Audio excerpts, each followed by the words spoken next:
I'm here with Tony Seta at the 2011 Protein Innovation Summit, Master Chef and veteran product innovator. Tony, how are you doing today? Doing very well, thank you. You just had your presentation. I wanted to know, we were talking a little earlier about poultry consumption being up quite a bit since the 80s. Eggs, being the big thing these days. You mentioned a chicken breakfast sandwich. What can that be sustained, the poultry aspect? I mean, it is up quite a bit. Where do you see it headed? Well, I look at the chicken and biscuit that's being done by Chick-fil-A. I mean, I look at that particular product as coming along really well. They serve a great sandwich, and I think that's one of the issues that they have. They serve quality product.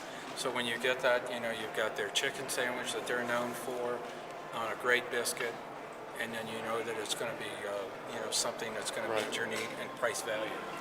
But you look at consumption of, eggs are up because, here again, it's a comfort food. Right. Eggs, they make you feel good. And when you really look at how they're being incorporated today, I'm just going to take eggs as an example.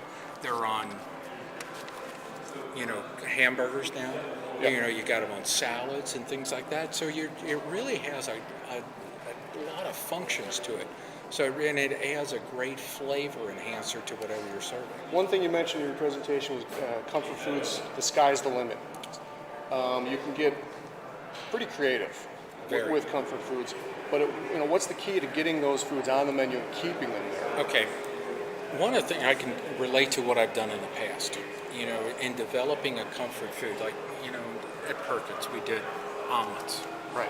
All right, which was then that comfort food. And it was then taking some of the items that were on trend, taking a signature product and adding those global flavors to it, which is a key.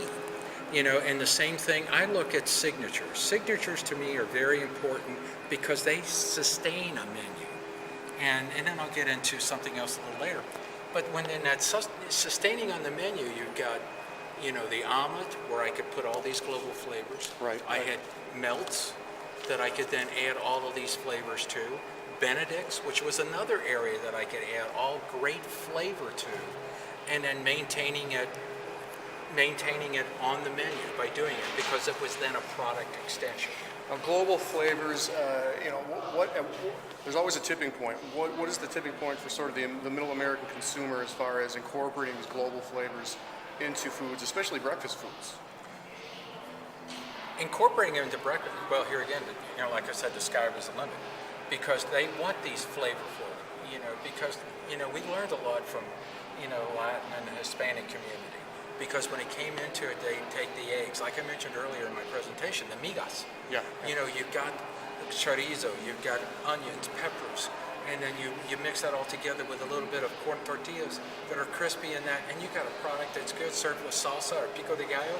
It's got those flavors, because right now, our public really likes flavor.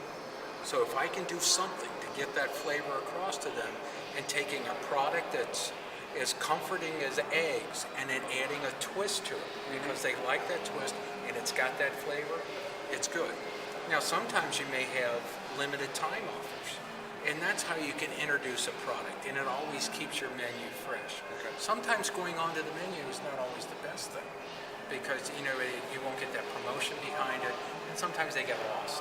Right.